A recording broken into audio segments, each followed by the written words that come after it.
Hey guys, how's it going? This is Maegen Wells and I am here to do a shop tour video for you guys.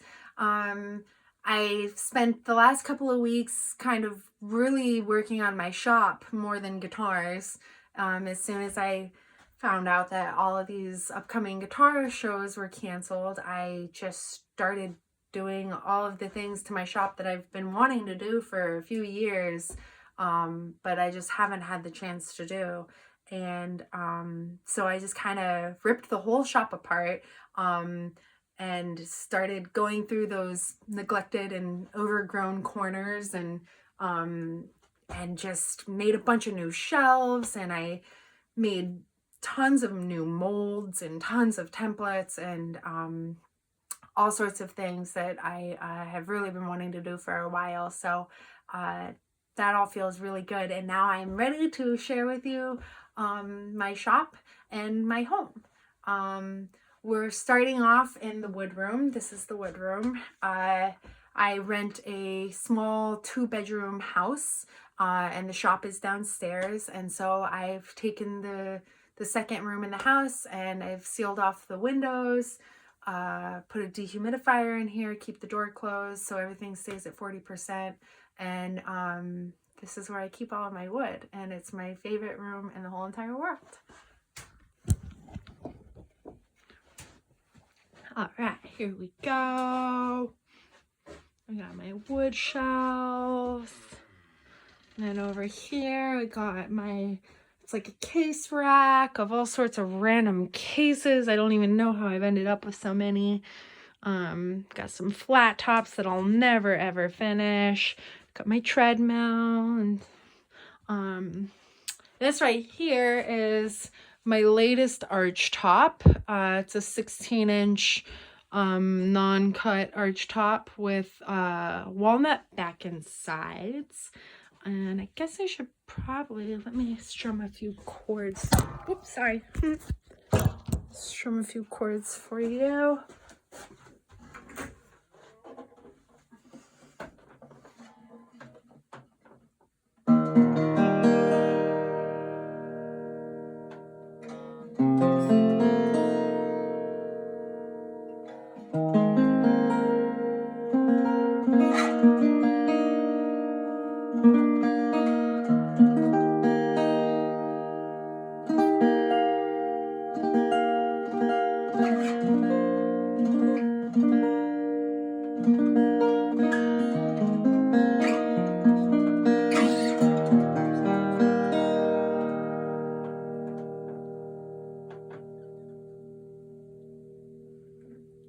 So that's that. Which is almost done. Okay, yeah, wood. Okay, so back to wood room. What do we got? Okay, up here we have cello billets, Sitka spruce, hand split, air dried for 30 years. This stuff is the most incredible spruce I've ever seen in my life. I've made 2 or 3 guitars out of it, and it's complete, it's gold. It's absolute gold. So I think I have 14 billets, and I put them up on the very top shelf, so they'll be harder for me to get to, or else I would build the next 14 guitars with this stuff. But I really should save some of it, so that's what I'm doing. So it's just hanging out up there being awesome. Down here I have my Mando shelf where I got some top and back plates glued up, some more hand split billets, some fretboards in the corner.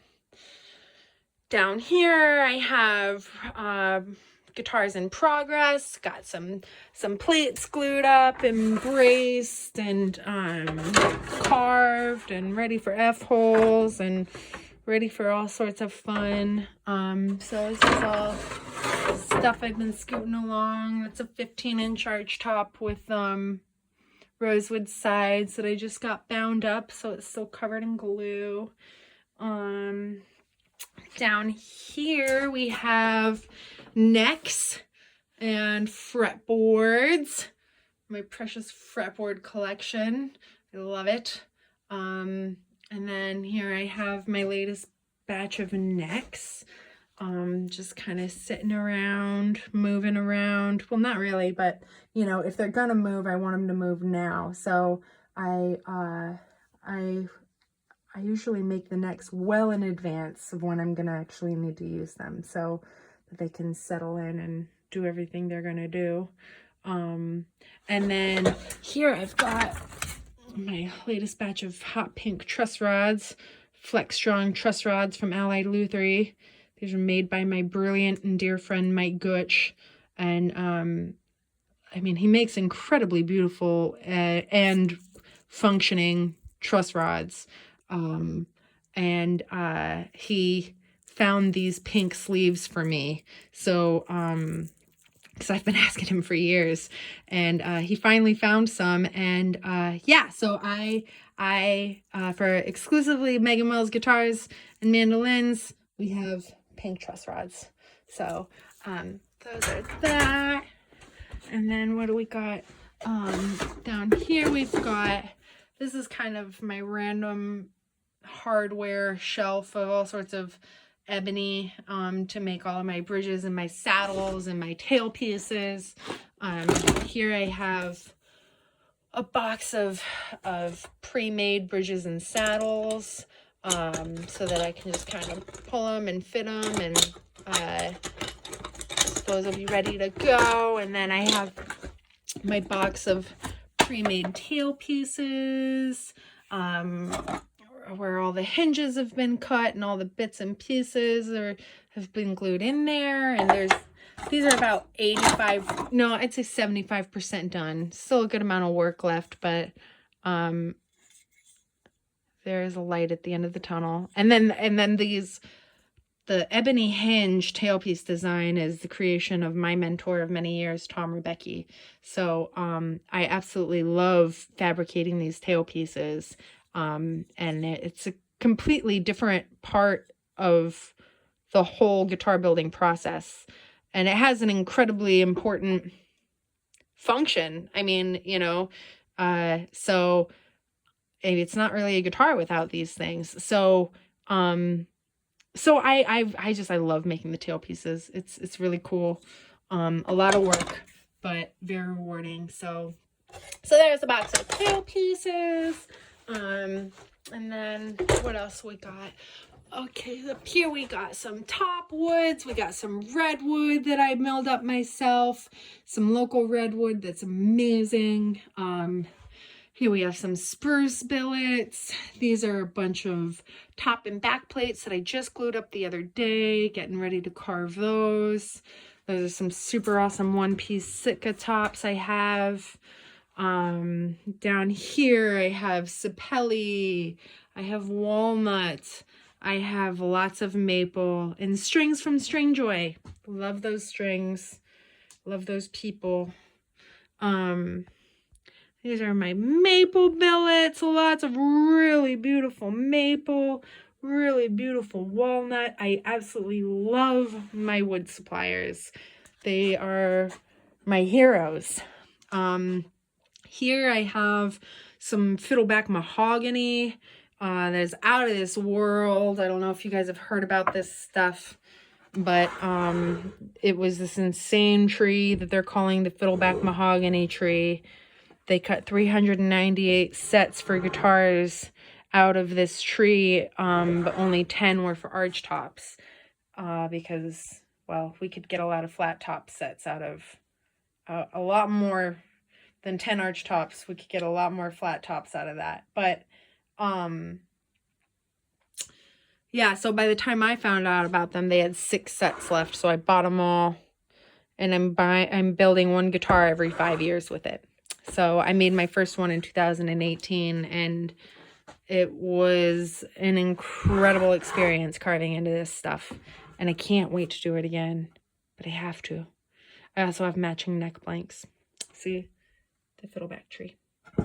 Anyway, so that's my fiddleback mahogany and all of my wood. And then down here I have just a bunch of sides, so many different random sets of sides.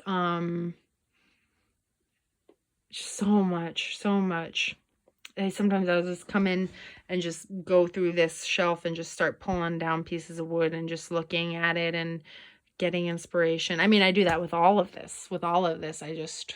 I'll just sit here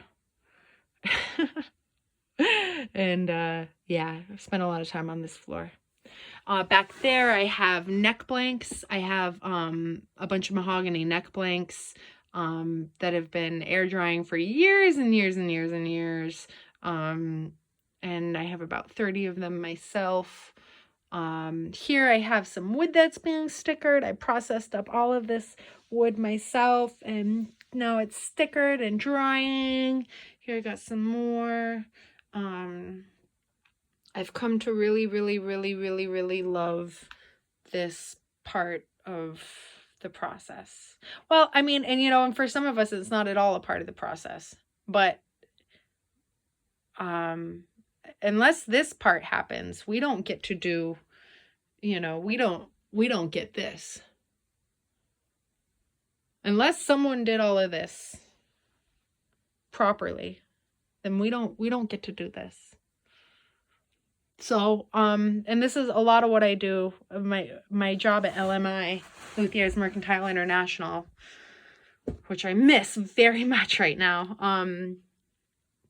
I'm learning how to do all of these things, how to process materials, treat them, care for them, store them, mill them, the whole thing. And I love it. So yeah, that's the wood room. It's my wood room. So I guess now we should go downstairs to the shop. Come out this way. Here we have my certificate from the Galloup School of Lutherie. What's that? May 4th, 2007. That's crazy. Coming up on 13 years. That's crazy. And we got this is a patent of the Les Paul. And then here we have my favorite wall in the house. I'm a huge vintage instrument buff. Love vintage guitars. This here is a 1930s Orpheum tenor archtop that will blow your mind. This here is a 1920 L2 Gibson archtop that will blow your mind. The Gibson L2 belongs to Jamie Stillway, my dear friend, who is an amazing guitar player, and I made her an archtop last year. Before we even decided to do that build, we had connected over the fact that she had this 1920 L2 and I have this 1920 A2, and they're like sisters or cousins or something.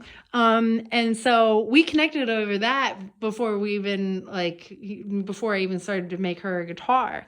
And then when I delivered her guitar to her last year, she ended up sending me home with this Gibson, to just kind of obsess over and be inspired by, and which is exactly what I've done.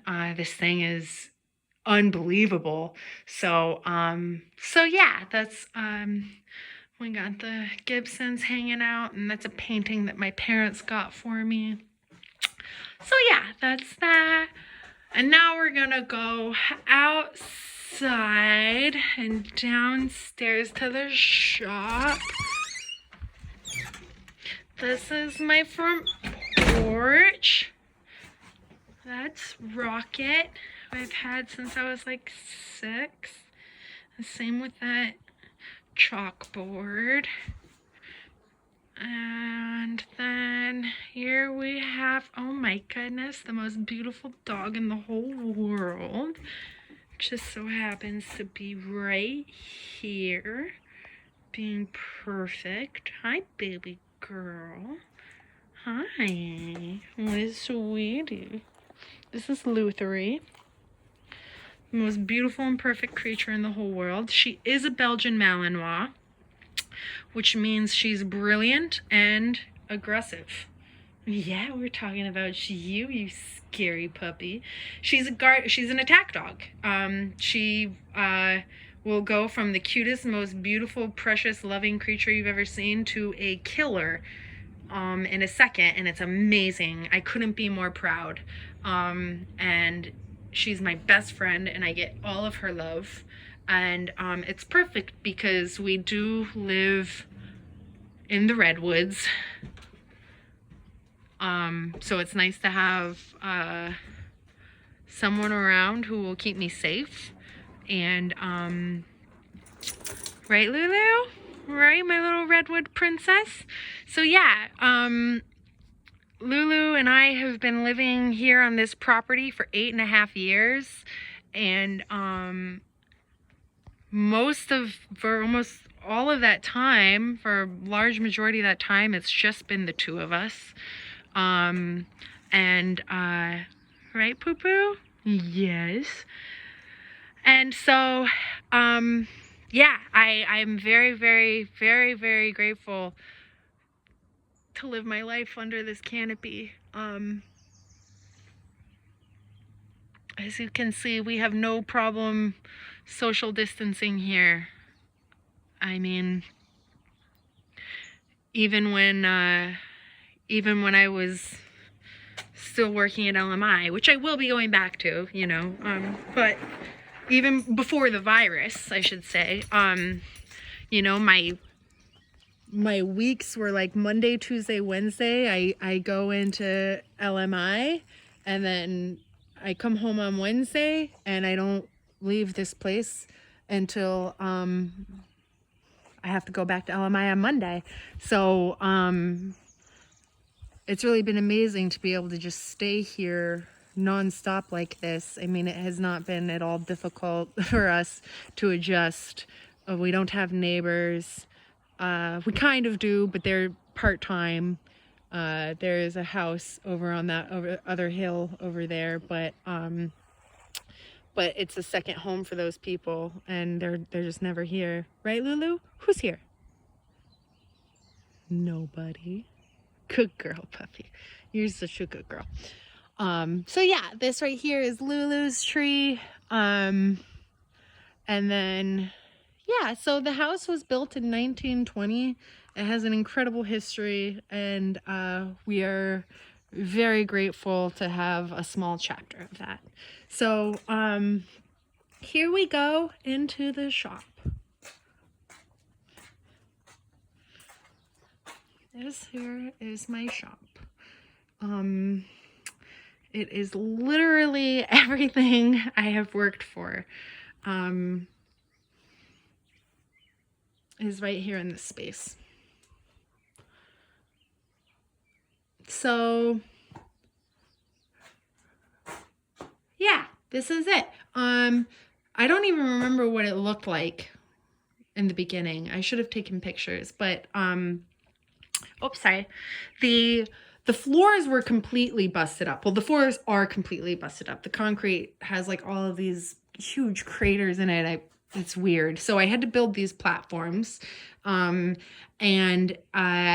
when I first started building the shop, I made this platform and this bench. And then I hung a sheet of plywood from this beam here.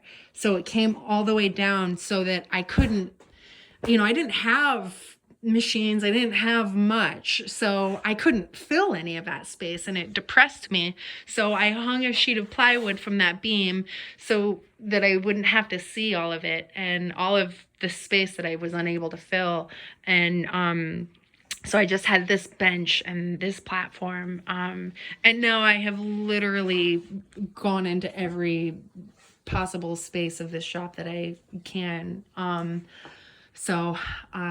Yeah, starting at the front of the shop here, we have table saw. I got table saw off of Craigslist a couple of years ago for $400. It was a steal of a deal. I use it almost every single day. It's on these cool, it's on this cool stand with wheels, so I can just swing it out like this. I go swing it out like that and open these shop doors, and then I can, like, you know, cut a sheet of plywood if I need to. So, and then it just swings back. I love it. I'm stoked on it. But I literally use it almost every day, mainly for making these pedal boards here. These are, I make pedal boards for West Coast Pedal Boards. Honestly, they're one of the best pedal board companies in the whole world, and I've been making all of their frames for like their hardwood, exotic wood line of pedal boards for the last 5 years. So I cut the half line dovetails, I process all the materials, I glue the frames together. I give them to my buddy Spencer, who, it's his company, and he does everything else. He does all the electronics, which is really where the magic is with this stuff. But I just, I make the frames here in the shop. We do DIY pedal board kits, so I'll cut the dovetails, you do the rest. And I make anywhere from 5 to 20 pedal boards a week. Yeah, this week it was like 5. Last week it was 20. So yeah, make a lot of pedal boards here in the shop. Over here, I've got my pedal board, my purple pedal board table. It's on wheels, so I can roll it outside, and do all sorts of dusty stuff. Those are my dovetail jigs. I've got some square clamps down there, some glue and wax, and got my chop saw, which is cutting a perfect 90 right now, and I'm stoked about that. Got my planer. Oh yeah, I got this too, TJ Thompson.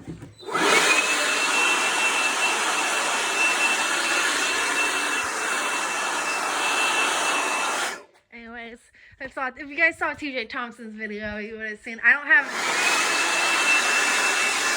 Oh wait, now it's getting dusty. Don't want to do that. Anyways, okay, we're gonna put that back. Okay, so, yeah, so that's my purple pedal board bench. Got a little grinder there for sharpening. This is a shelf that I just made a few weeks ago, to create a bunch of space for a bunch of random stuff. This is my toolbox. It's amazing. I love it. My parents got it for me for my birthday, maybe about 6 years ago, and I love it. So that's that. There are some tools. That's kind of like my secondary tool board.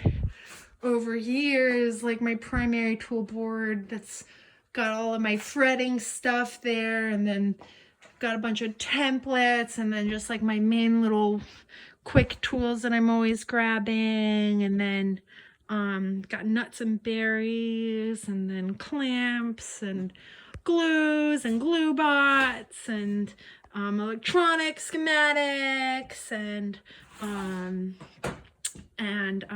down here I've got a bunch of my new molds that I just made, and got my side bender right there. And yeah, just down here I've just got a bunch of my jigs, pin router, binding jig. Here's my buffing arbor, which is, I just clamp it to the bench when I need it, and I take it down and put it away when I don't. So we got that. And then we got, oh yeah, and then we got some stuff that we messed up, some oopsies up there, all sorts of oopsies. Yellow lamp, love my yellow lamp. Got my shop chair, gotta love the shop chair. This thing's amazing. Over here, I got my orbital sander, or not my orbital, my oscillating spindle sander, which I love. Got that thing from Harbor Freight like 7 years ago, and it's still kicking it hard. Disc sander was one of the first machines. It was the first machine I bought. And super solid. Ryobi, love it. Up there we got drill bits and router bits and center punches. Down here I've got some routers and a tape box and clamps and sandpaper. Oh, I forgot to mention the explosive store. Behind this door used to be an old speakeasy during the Prohibition. There was literally a bar back there. Now my landlord store a bunch of stuff back there, but super cool. Like, there was literally a speakeasy in my house. So again, super cool history this place has. Okay, coming a little further along, this is my main bench right here, as you can tell, because it's covered in glue. More tools. Here we're gonna come on over to drill press and drill press gargoyle. I've had this drill press gargoyle for probably 23, 25 years. My Uncle Bill got it for me, and it's been watching over me ever since. So I got my drill press gargoyle. Here we have Joyner, which is in those big boxes back there. That's like my water treatment tanks or whatever. So here we have Joyner, which is my baby. I love this thing. I got this used from my friend's dad, and it was quite the adventure getting it here from where it was, but this thing is amazing, and I love it. I got an 9-inch bed, 8-inch blades, and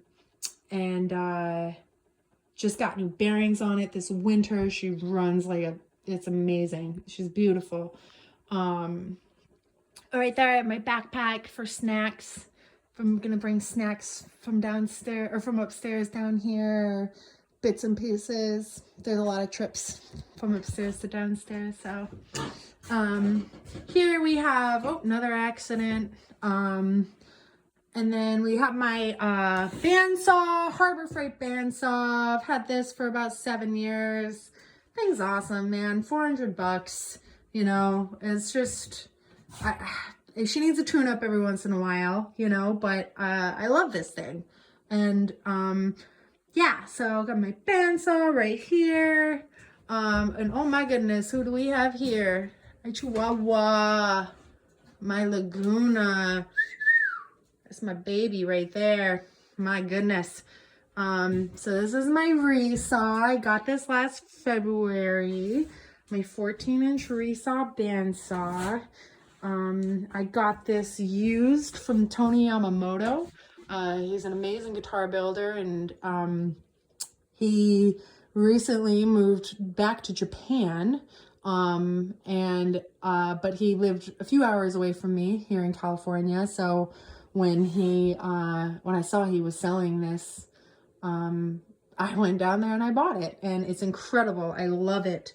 I've been able to, it's opened up my world to so many different possibilities, and I love it. I love being able to buy hunks of wood and slice it up myself. So that's my baby right there. I love you so much.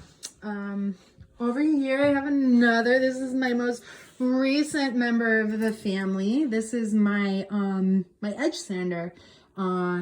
This used to be the old edge sander at LMI, and you know, a couple years ago they got some new machines. They got a new edge sander, and this one was fine, but they were just doing upgrades. And so my boss at the shop there, he took this and took it home because it was a perfectly good edge sander, but then he just never used it. And so yeah, he told me earlier this year that he had an edge sander that he wasn't using, and so I got it off of him. And Lulu, what are you doing, baby girl? Lulu, come here. Hold on, I'm gonna get her real quick. I'm gonna prop this up right there, just like that. Go get Lulu. 1 second, guys. Hey, Lulu, you're embarrassing me. You are embarrassing me. Come here. Lulu, you're embarrassing me. Come here.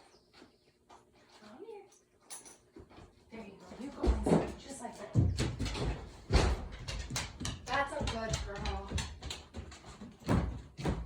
Sorry about that. There was a squirrel, clearly.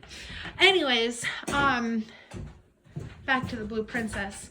So yeah, my boss told me he had this awesome edge sander that he wasn't using, so I took it off his hands, and now she's here, and I can't really imagine my life without it. It's amazing. So that's edge sander. Right here we have thickness sander, 18-inch open-ended grizzly drum sander, which was the first, no, it was the second first big machine that I got.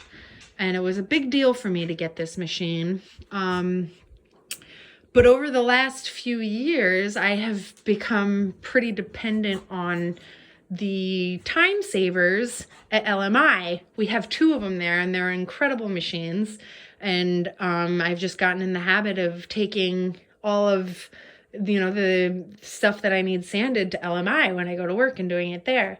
But I haven't been able to do that the last few weeks, and so I've been using this a lot lately, and I'm just so thankful for it. It's, you know, I definitely know why they call the time savers a time saver, but it's okay. Like, this thing is awesome, and it's done everything I've needed, and I'm so grateful for it. It might take a little longer, but that's okay, because I can do it. And so super grateful for this guy, and for all the work it's done for me. And so so yeah, that's thickness sander. And this is my pink wall. Super stoked about that, and some more new shelving. And then behind that door there is where I keep my dust collection. And my air compressor.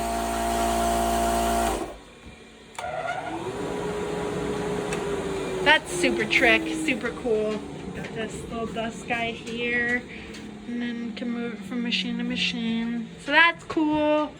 And then here I just have another shelf with all sorts of random jigs and some spray stuff, and my air compressor. And excuse you, poo-poo, hello, Lulu.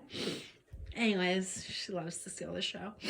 So yeah, and that's just this kind of, and then this is just like a random tool board of all sorts of random stuff. So anyways, that's the shop basically.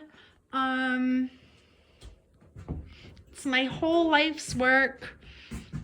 And I spend all of my time down here, and yeah, I hope you like it. Okay, so now I think it's probably time to say goodbye now. Come here, Luna. Come here. I say you come here. You come over here. Come on. Come here. Come here, Poo Poo. Good girl. She's not good. Come on, there. We usually do this really cute thing where she jumps up on my lap, but I think she knows we're being filmed right now. Anyway, so just wanted to say goodbye and say thank you to Fretboard Journal for letting us send you guys all this stuff, and it's nice to share the shop with you guys, and I hope you like it. And yeah, I don't know when we're all gonna get to see each other again, but I'm hoping that we can all use this time to make some incredibly beautiful things, whether it's music or guitars, or it doesn't matter.